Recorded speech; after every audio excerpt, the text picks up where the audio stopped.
The night had a weight to it, a suffocating silence that even the wind seemed afraid to break. Somewhere deep in the heart of the city, behind the glow of flickering streetlights, something waited. You couldn't see it, you couldn't hear it, but it was watching. And once it found you, there was no turning back. The old neighborhood had been quiet for decades, the kind of quiet that wasn't comforting.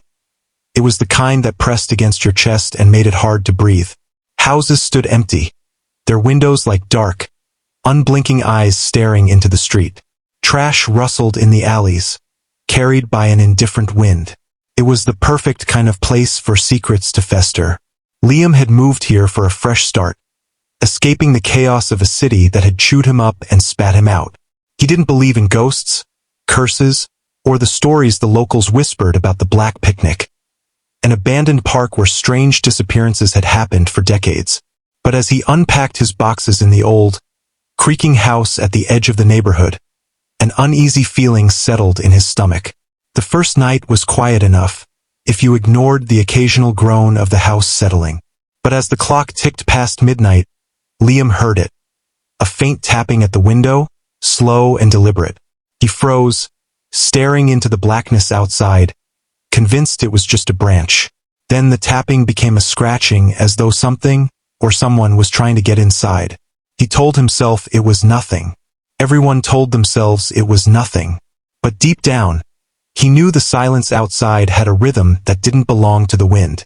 The next day, curiosity led him to the park, the Black Picnic, as the locals called it.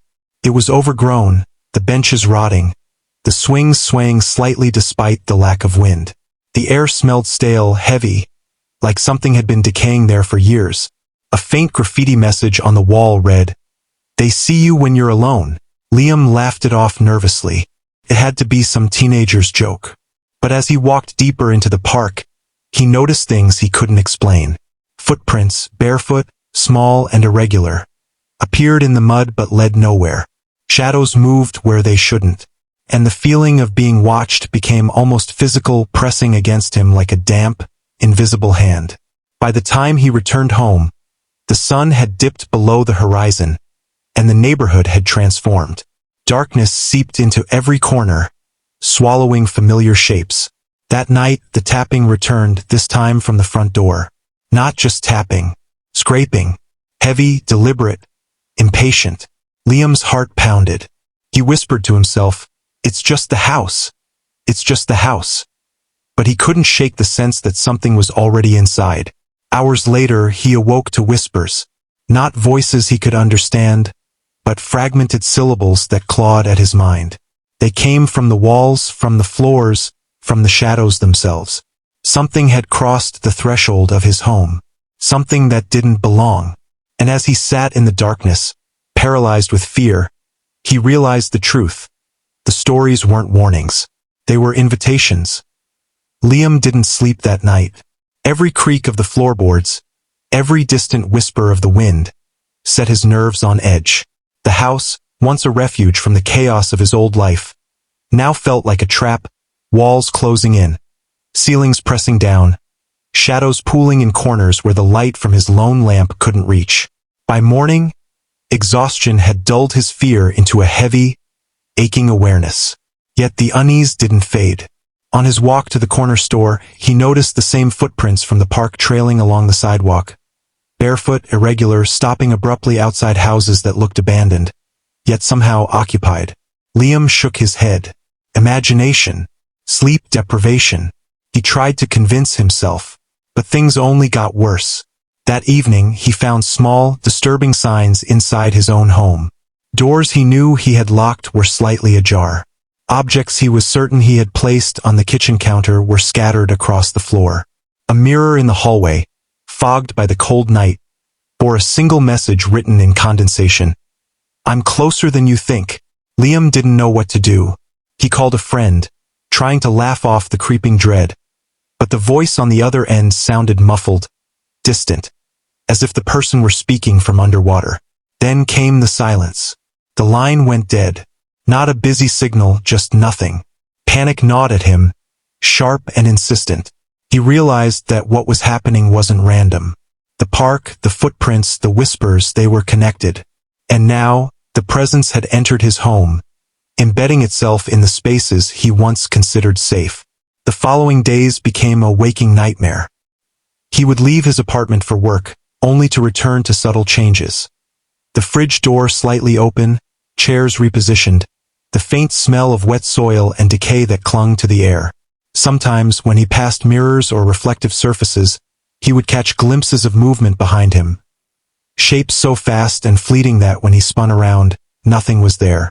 One night, unable to bear the tension any longer, Liam returned to the black picnic park. His flashlight cut through the darkness, illuminating the decay and rust.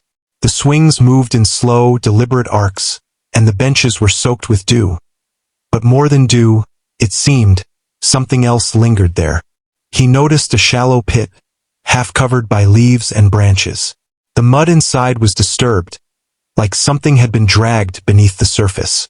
As he stepped closer, a voice, faint and childlike, whispered his name. Not in the wind, not in the leaves, but in his head, echoing as if it came from somewhere inside him. Liam, come play. He turned to run, but the park had shifted. Paths he had walked before were gone, replaced by dark corridors of trees and overgrowth that seemed to stretch endlessly. Panic clawed at him as he stumbled over roots and rocks, the whispers growing louder, overlapping, surrounding him. The park was alive, but not with life he recognized. It was feeding on his fear, molding itself around him, holding him in its grip. By the time he escaped back to his apartment, dawn was breaking. Liam thought he was safe, but then he noticed it. A single footprint, wet and barefoot, leading from the threshold of the door into his living room. He never knew when it appeared. He only knew it had been waiting for him. And in the corner of his vision, a shadow lingered, elongated, faceless, and patient, watching, waiting. Sleep had abandoned Liam entirely. Nights stretched endlessly, each hour punctuated by distant scraping, soft knocks, or the subtle thrum of whispers he couldn't place. The apartment no longer felt like a home. It felt alive. Not alive in the comforting sense, but in a predatory, watchful way, like it was breathing around him, learning him, molding itself to trap him. He tried to leave, convinced that if he got out of the neighborhood, he might escape the oppression. But streets that once seemed familiar now twisted and looped impossibly. Sidewalks led him back to the black picnic park, back to the overgrown paths, the swings that moved without wind, and the pit that seemed to open wider every time he glimpsed it. It was as if the park, the neighborhood, and the house were all part of the same living entity. Inside his apartment, things escalated. Lights flickered erratically, shadows twisted across walls in ways that defied reason.